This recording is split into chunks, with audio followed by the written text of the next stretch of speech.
Pre, ano ba tong lugar na to? Napakaliblib naman. Saka parang nakakatakot naman pumasok sa baryo na yan. Sa tingin mo, may nakatira pa ba sa lugar na to? Ano ka ba pre? Nakita mo naman yung address, di ba? Ito lang naman ang nag-iisang baryo San Mateo sa probinsya na to. Madaming ang bahay, pero parang wala naman akong nakikitang tao. Alam mo naman sa probinsya, di ba? Maagang nagpapahinga ang mga tao. Minsan nga, 6:00 pa lang natutulog na yung iba sa kanila. Dapat pala pre, inuna natin itong baryo na to Ginabi na tuloy tayo. Parang nakakatakot na tuloy pumasok dyan. Baka mamaya may tulog na mga tao at makabulahaw pa tayo. Ano ka ba pre? Sigurado naman, nagising pa yung dadalhan natin ng parcel. At na-message ko naman siya kanina na ngayon tayo magde-deliver. At nag-reply naman siya. Sabagay, sige na nga.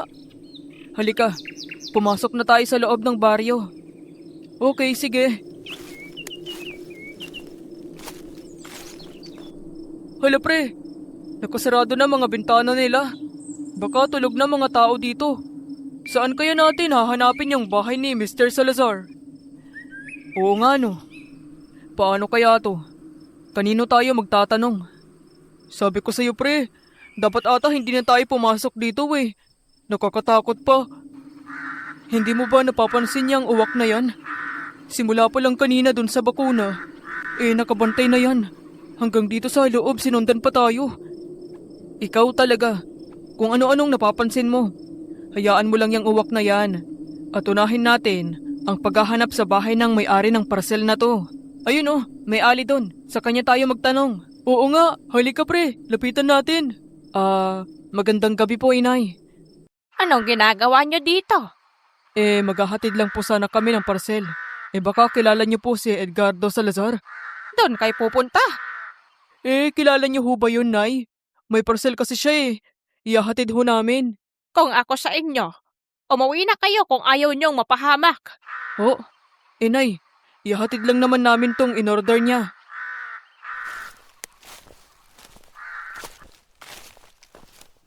Anong nangyari dun?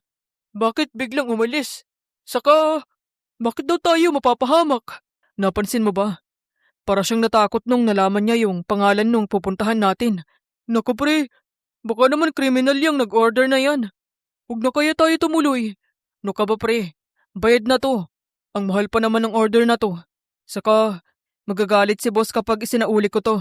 Tapos biglang tatawag yung may-ari nitong parcel at ire-report ako na hindi ako pumunta para mag-deliver sa bahay niya. Baka matanggal pa ako sa trabaho. Sabagay, sige na nga. Isipin na lang natin na baka may sayad yung nakasalubong nating matanda. Hehe. Hoy, mukha namang matino yun si nanay. Ang isipin na lang kamo natin na baka magkaaway silang dalawa. Kaya ayaw ni nanay ituro yung bahay nitong si Edgardo Salazar. Sabagay, oo nga no. Tingin ko, tama ka din dun sa naisip mo pre. Ayun, may mga kalalakihan dun na nakatambay. Sa kanila tayo magtanong. Magandang hapon po mga sir. Itatanong ko lang po sana kung kakilala niyo po ba si Edgardo Salazar. May parcel po siya sa amin. Emong, hinahanap nila si Supremo. Baka sila na yung sinasabi sa atin. Ay, oho sir. Baka naibilin po kami ni Sir Salazar. Pwede niyo po bang maituro sa amin ang bahay niya? Hali kayo. Sumunod kayo. Naku, salamat po sir. Pre, maiwan ka na muna dito. At alam mo naman, hindi natin pwedeng iwan tong mga parcel at baka masalisihan tayo. Okay, sige, ako nang bahala. Dito na lang ako. Bilisan mo pre ah. Oo, sige.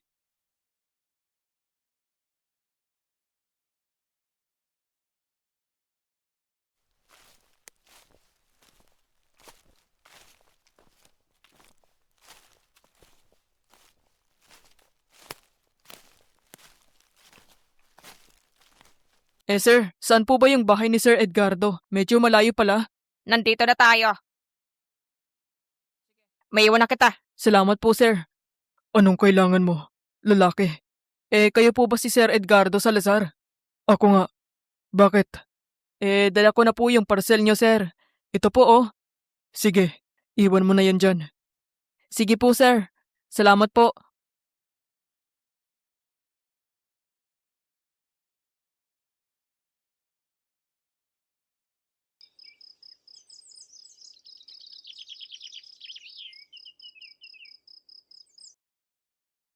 Norman! Pre! Nasaan ka? Teka, bakit wala si Norman dito? Sabi ko bantayan yung tricycle eh. Paano kung nawala yung ibang parcel na hindi na nakuha ng ibang customer? Mag-aabono pa kami nito eh. Nasaan na kaya tong Norman na to? Pati yung mga kalalakihang nakatambay dito. Nawala din. Kanina ako magtatanong. Iho, halika rito. Bakit ho, Nay? Ako si Nanay Perla, 'di ba? Sinabihan ko na kayo na wag na kayong tumuloy sa pupuntahan nyo. Pero kailangan po kasi Nanay Perla. Kapag hindi ko po dinala yung parcel sa umorder, pwede po akong matanggal sa trabaho. Pero, higit pa siya mawalan ka ng trabaho. Ang pwedeng mangyari sa'yo, kagaya niyan, nasa na ang kaibigan mo? Iniwan ko lang po siya dito kanina sa sasakyan. May kalalakihan ba na nakatambay dito kanina sa tindahan? Opo, Nay Perla. Meron po. Yung isa nga, sinamahan po ako dun sa bahay ng dineliveran ko ng parcel. Alam mo ba, na dahil sa ginawa mo, ay maaring mapahamak ang iyong kaibigan. Ho? Bakit naman po? Nag-deliver lang naman po kami. Para sa kaalaman mo, ang lugar na to ay baryo ng mga aswang. Ano ho? Baryo ng mga aswang? Oo, binata. Kaya sana, nakinig kayo sa akin kanina nang balaan kita na wag nang tumuloy. Pero Nay Perla, totoo ba yung aswang?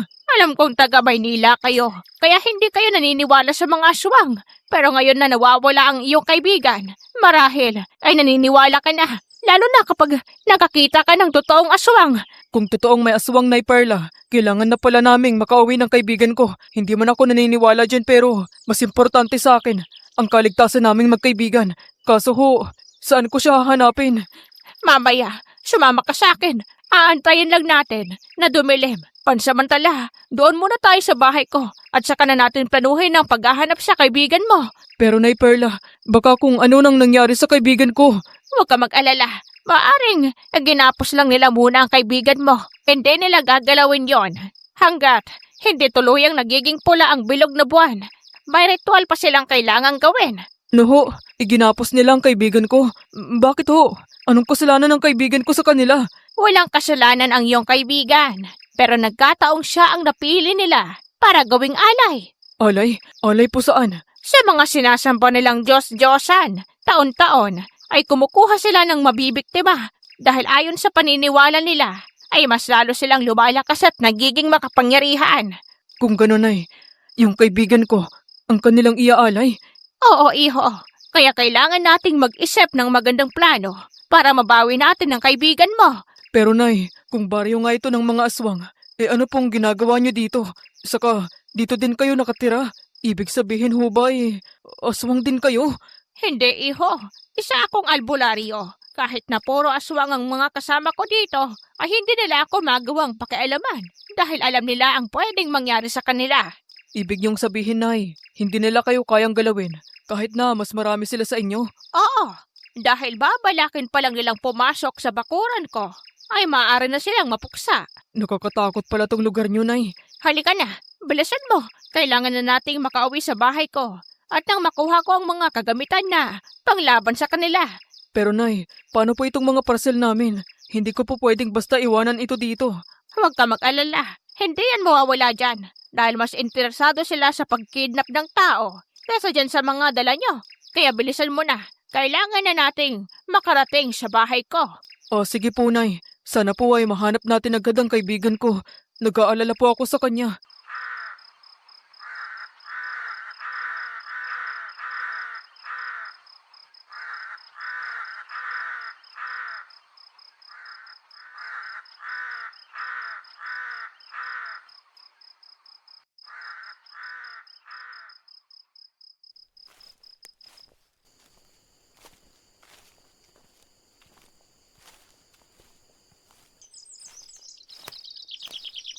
Diyan ako nakatira. Kaya pala walang makalapit sa bahay niyo, Nay. Ang dami niyong nakasabit na bawang sa bakuran niyo. Kung hindi ko ginawa yan, ay baka matagal na akong pinagfiestahan ng mga aswang na yan. Pero Nanay Perla, makikita ko pa ba ang kaibigan ko? Huwag ka mawala ng pag-asa, iho. Makikita mo pa ang kaibigan mo. Kung alam ko lang, sana nakinig ako sa inyo kanina nung Binalaan niyo na kami. Hindi sana mangyayari ito sa kaibigan ko. Hindi kita masisisi. Dahil hindi ito ang kauna-unahang may nabiktima ng mga aswang dito sa baryo. Marami na rin ako binalaan. Pero dahil nga sa hindi sila naniniwala sa mga aswang, ay tumuloy pa din sila sa pagpasok dito sa baryo namin. Nay Perla, may nakaligtas na ba sa mga dumayo dito sa lugar niyo? Sa kasamaang palad, ay wala iho. Lahat ng mga nagtangkang dumayo dito, ay wala ni isa man sa kanila ang nakaligtas. Pero, bakit po yung kaibigan ko lang ang kinuha nila? Kung tutuusin, pwede rin nila akong biktimahin dahil wala naman akong kalaban-laban sa kanila. May dahilan kung bakit hindi ka pinagalaw ng supremo ng mga aswang. At yon ay hindi pa malinaw sa akin. Wala silang pinapatawad at hindi nila hinahayaan na may makalabas ng buhay oras na pumasok ka sa kanilang teritoryo.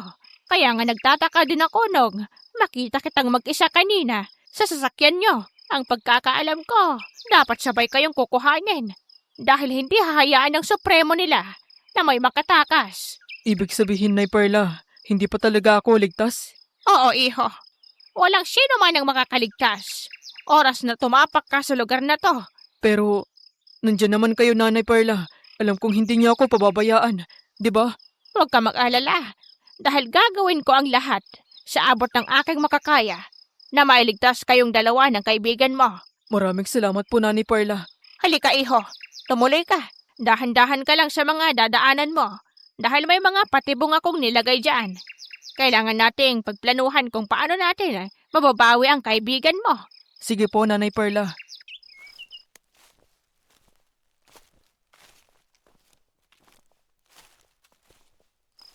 Kumain ka muna para may lakas ka. Mamaya, bako tuluyang lumalim ang gabi. Sisimple na tayo papunta sa kinaroroonan ng kaibigan mo. Tandaan mo, huwag kang lalayo sa tabi ko para hindi ka mapahamak. Opo, Nay. Gagawin ko po. Nakikita mo ba ang tanawing yan? Napakaganda, di ba? Pero sa kabila ng tahimik na gabi, di mo alam na may panganib na nakaabang sa atin. Dahil alam ko sa mga oras na ito, ay alam na nila na kasama kita ngayon. Kung ganun po, Nanay Perla, mapapahamak pa tayo dahil sa akin. Kung sinunod lang sana namin ang babala nyo kanina, na wag na kami tumuloy dito. Hindi ito ang oras ng sisihan. Ipanalangin mo na lang na makalabas tayo ng buhay ng kaibigan mo dito sa baryo namin. Opo, Nay Perla. Kanina pa po ako nanalangin. Alam kong hindi niya tayo pababayaan. Halika, iho. Oras na para kumilos tayo. Hindi ko pa sila nararamdaman. Sa tingin ko, busy pa sila sa mga pinaplano nila sa pag-aalay sa kaibigan mo. Kawawa naman ang kaibigan ko. Sana po ay mailigtas natin siya, Nay Perla. Huwag ka mag-alala. Gagawin ko ang lahat para mailigtas siya. Halika, dito tayo dadaan. Ha? Di ba kwarto niyo yan, Nay Perla? May daan po pala dyan. Nanay Perla, grabe. High-tech pala itong kubo niyo. May lihim na lagusan. Ito ang daan patungo sa lugar ng mga aswang. Bukod sa akin, ay ikaw pa lang ang nakakaalam nito. Totoo ba, Nay? Maswerte pala ako at isa ako sa pinagkatiwalaan niyo na makita ang lihim niyong pintuan. Ito ang aking paraan para makalapit ako sa kanila nang hindi nila nalalaman. Pero gaano na po katagal itong lihim niyong lagusan, Nanay Perla? At saka, sino po ang gumawa nito? Ang asawa ko na si Teban ang gumawa nito. Nung nabubuhay pa siya ay isa siya sa kinakatakutan na albularyo dito sa lugar namin. Kaya lang, nagkaroon siya ng mabigat na karamdaman. Pero bago siya nalagutan ng hininga, ay isinalang niya sa akin ang kanyang kaalaman sa panggagamot. Nakakalungkot pala ang nangyari kay Tatay Teban. Halika, bilisan mo na. Hindi tayo pwedeng mag-aksaya ng oras. Sige po, Nanay Perla. Nakasunod lang po ako.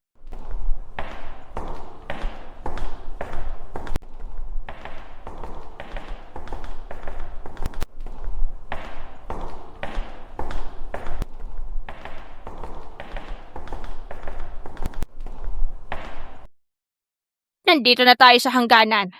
Alisin mo yung mga dahon na nakaharang, iho. Ito yung bahay ni Edgardo Salazar. Ibig sabihin, Nay Perla, aswang din yung hinatiran ko ng parcel kanina. Oo. At hindi lang siya basta-basta ang aswang. Dahil siya ang supremo. Ang leader ng mga aswang dito sa baryo San Mateo. Ibig sabihin, Nay Perla, siya ang utak ng mga pagkawala ng mga dumadayo dito sa baryo nyo. At ibig po bang sabihin ginagamit lang na dahilan yung pag-order para may maligaw na pwede nilang biktimahin? Oo, tama ka dyan, iho. Taon-taon, kapag malapit na ang kanilang pag-aalay, ay ginagawa yan ni Egay para may maialay sila. Kung taon-taon po yan nangyayari, bakit wala ho bang nag-iimbestiga man lang na mga pulis dito sa baryo nyo? Paano sila mag-iimbestiga dito sa baryo namin kung wala naman silang ebidensya na dito huling pumunta yung mga kagaya mong nagde-deliver? Dahil wala naman silang nakikita kahit anong gamit ng biktima. Pati sa sakyan ay nawawalang parang bula. Ganun po ba? Kaya pala, nakakalusot sila sa krimen na ginagawa nila. Halika, dito tayo sa may likod ng bahay nila dumaan. Sige po, Nay Perla. Ayun, nakita mo ba yon? May lumabas mula sa pinto na yon. Apa, si Emong yon. May bitbit siyang parang pinagkainan. Halika, papasukin natin yon. Nay Perla, kinakabahan po ako. Paano po kung may makakita sa atin? Gusto mo bang mailigtas ang kaibigan mo o hindi? Gusto ko po, pero kailangan po nating maging maingat. Baka pwedeng hintayin muna natin na makatulog yung bantay. Nakakatawa ka naman, iho. Nakalimutan mo atang aswang yung mga nakatira dyan. Mas gising at mapanganib sila sa gabi. Kaya nga nagdala tayo ng mga pangontra sa kanila. Para kung sakaling may makakita sa atin, may ipanglalaban man lang tayo sa kanila. Pasensya na po, Nay Perla. Hindi po kasi ako sanay sa ganito. Lalo na, wala akong idea kung paano lalaban sa mga aswang na yan. Sa totoo lang ho, hindi pa natatanggap ng utak ko na totoo ang aswang. Huwag ka mag-alala, iho. Kapag nakita mo na sila ng personal, ay mawawala na ang pagdududa mo sa katotohanan tungkol sa mga aswang. Aba, Nay, hindi siya nakalak. Huwag ka muna magsaya dahil may dahilan kung bakit nakabukas yan. Hindi pabaya si Egay sa mga ganyan, lalo na at importante ang bihag nila.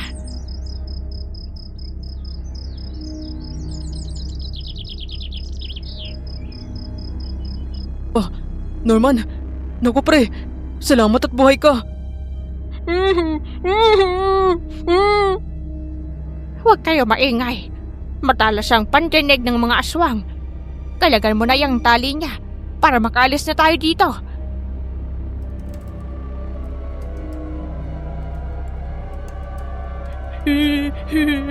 Salamat pre. Akala ko, iniwan mo na ako.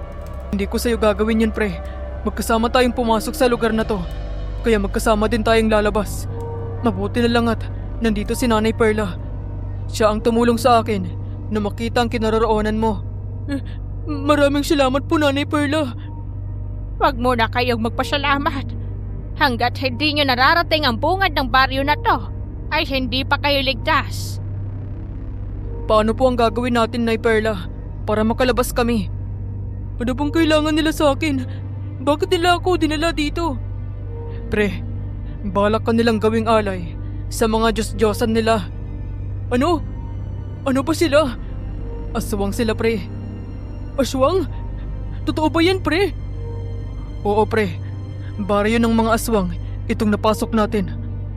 At saktong malapit na ang kabilugan ng buwan, kaya palabas lang yung pag-order nila. Para nga naman, may dumayong tao dito sa lugar nila. Hindi ko alam kung maniniwala ako sa aswang, pero sa mga narinig ko sa mga pag-uusap nila kanina, ay parang ganun nga sila. Kaya nga pre, sundin na lang natin si Nanay Perla sa mga sasabihin niya sa atin para makalabas tayo dito. Makinig kayo. Nararamdaman ko na may mali. Hindi ako naniniwala na ganun lang kadali natin napasok itong pinagkulungan sa kaibigan mo. Ibig mong sabihin, Nay Perla, baka isa lang itong patibong? Tama ka. Kaya maghanda kayo. Kumuha kayo ng isang bagay dyan sa bag na pwede niyong proteksyon at ipanglaban sa mga aswang. Ito pong asin na lang ang sa akin. Marami na akong napanood na mabisa daw itong panglaban sa mga aswang. Para sa akin na lang itong buntot ng pagi. Alam kong isa din ito sa mabisang panglaban sa mga aswang. Marami na din akong narinig at napanood tungkol sa bagay na to. Sige, halina kayo at lalabas na tayo. Huwag kayong gagawa ng kahit na anumang ingay. At saan sa palagay nyo kayo pupunta? Sinasabi ko na nga ba, may lihim kang binabalak. Kaya nga nagtataka ako kung paano kunalin lang ng ganun lang kadali ang isang batikang albularya na kagaya mo. Huwag kayong lalapit. Hahagisan ko kayo ng asin. Siguradong masasaktan kayo. Oo, masasaktan mo kami. Pero bago kami matupok ng asin mo, ay siguradong nadukot ko na ang puso mo. Hindi ako papayag. Nasaktan mo ang kaibigan ko. Binata, sana sinamantala mo na lang ang pagtakas palabas sa baryo namin nung nagkaroon ka ng pagkakataon. Bakit gusto mo ipahamak ang iyong sarili sa isang tao? Isang tao lang naman ang kailangan namin. Eh di sana hindi ka pa mapapahamak. Isa? Parang wala ata sa bokabularyo mo, Egay. Ang kubuha lang ng isang biktima. Kayong dalawa ang nasa harapan mo at pumasok na sa teritoryo mo. Sa tingin ko ay may iba kang dahilan. Tama ba, Egay? Tumigil ka, tanda. Hindi ako natutuwa sa tabas ng iyong dila at baka putulin ko yan. Sinasabi ko na nga ba? At tama ang aking hinala. Ano pang hinihintay nyo? Atakihin nyo na sila! Pre, harangan mo kami. Huwag mo hayaan na may makalapit sa amin. Kung kinakailangan, pilitin mong may mahawakan sa kanila. Ano po, Nay Perla? Maaari po akong mapahamak sa pinapagawa nyo. Sumunod ka, iho, sa sinasabi ko. Hindi kita ipapahamak. Ray, sa likod mo! Ha? Ah! Ha? Anong nangyari? Bakit parang napaso sa akin yung aswang? Tama nga ang aking hinala. Kaya pala hindi nyo magalaw ang batang ito dahil sa angkin niyang anting-anting na maaring makapuksa sa inyo. Tama ba, Egay? Tumahimik ka! Tanda! Masyado kang madaldal! Unahin niyo yung isa! Kailangan natin siya! Ano hong sinasabi niyong anting-anting, Nay Perla? Hindi ako sigurado. Pero sa tingin ko, may dugo kang albularyo. At kung sino man sa pamilya mo ang albularyo na yon, ay siguradong isa siya sa pinakamagaling dahil naibigay niya sa iyo ang mutya na napakahirap hanapin ng isang albularyong kagaya ko. Walang sino mang aswang ang makakalapit sa iyo dahil maaari silang mapuksa kapag ikaw ay kanilang nahawakan. Ha? Kung ganun, Nay Perla, hindi sila makakalapit kay Ray? Oo, iho. Kaya dumikit lang tayo sa kaibigan mo para hindi nila tayo malapitan. Lalo na, ikaw ang kanilang gustong makuha. Opo, Nay Perla. Pre, dito lang kami sa likod mo. Sige, maglakad tayo ng patras. Pero siguraduhin niyong walang makakalapit sa inyo dyan sa likod ko. Huwag kang mag-alala, iho. Ako bahala dito sa kaibigan mo. Walang makakalapit sa kanya. Basta, protektahan mo lang ang likuran namin. Yarr! Sumugod kayo! Anong ginagawa niyo, mga duwag? Pero Supremo, hindi kami makalapit. Humaharang ang lalaking yan. Napapasok kami sa balat niya. Gawan niyo ng paraan kung ayaw niyong ako ang tumapos sa buhay niyo. Narinig niyo ba yon? Kayong mga alagad ang pinapain ng Supremo niyo na mapahamak. Tapos, sunod-sunuran lang kayo? Ibig sabihin lang na wala kayong halaga sa kanya. Ano pang dahilan at naging Supremo niya siya kung wala siyang pakialam kahit na mapahamak kayo? Tumigil ka, lalaki! Walang nakikinig sa'yo dahil lahat ng aswang dito ay sunod-sunuran lang sa akin. Walang sino man ang may nais na sumaway sa aking utos. Alam nila kung gaano ako kalakas, kaya tigilan mo na ang pag-uudyok na labanan nila ako dahil nagsasayang ka lang ng oras. Binata! Pero Supremo, hindi ko kaya. Napapaso talaga ako. Ganun ba? Etong sa'yo! Roar! Roar! Wala kang silbing aswang! Supremo, parang awa mo na. Alam ninyong ayoko sa lahat nang hindi ako sinusunod. Tama lang na puksain ko siya para hindi na siya pamarisan pa ng ibang aswang. Walang silbi! Malapit na ang bukana ng baryo. Bilisan niyo ang paglalakad niyo. Pero Nanay Perla, kahit makarating tayo sa labas ng baryo, maaari pa din nila tayong sundan. Hindi na nila kayo masusundan. Oras na makalabas na kayo ng baryong ito. Dahil sa mismong bukana ng baryo, ay naglagay ako ng proteksyon. Kaya, wala man isa sa kanilang mga aswang ang nakakalabas sa baryong ito. Kaya bilisan niyo ang pag-atras niyo. Malapit na tayo sa bukana. Pre, bilisan mo! Kailangan na nating makarating sa bukana! Pre, ikaw ang gusto nilang kunin. Kaya bilisan mo ang lakad mo habang naharangan ko pa sila. Oo pre, ito na! Binibilisan ko na! Kahit na nangangatog na mga tuhod ko. Huwag na kayo mag-usap. Bilisan nyo! Emo, napapasya po talaga kami. Mamamatay po kami kung patuloy namin siyang hahawakan. Mahina ba ang mga kukote nyo? Maglagay kayo ng sapin sa kamay nyo para hindi kayo mapasok sa kanyang katawan. Bitawan nyo ako! Akala mo ba hindi ka namin kayang hawakan? Ang pagkakamali mo ay maraming paraan. Hindi! Hindi! Pre! Tulungan natin siya, Nanay Perla! Wala na tayo magagawa, iho. Nandito na tayo sa bukana ng baryo. Lumabas ka na. Pero Nay Perla, hindi ko kayang iwan ang kaibigan ko. Sige na. Umalis ka na. Lumayo ka na dito. Pero Nanay Perla. Sige na. Umalis ka na habang hindi pa sila bumabalik. Ha? Ano yun? Yung tricycle namin yun ah. Bilisan mo. At baka mga alagad ni Supremo ang sakay niyan. Siguradong huhuliin ka din nila.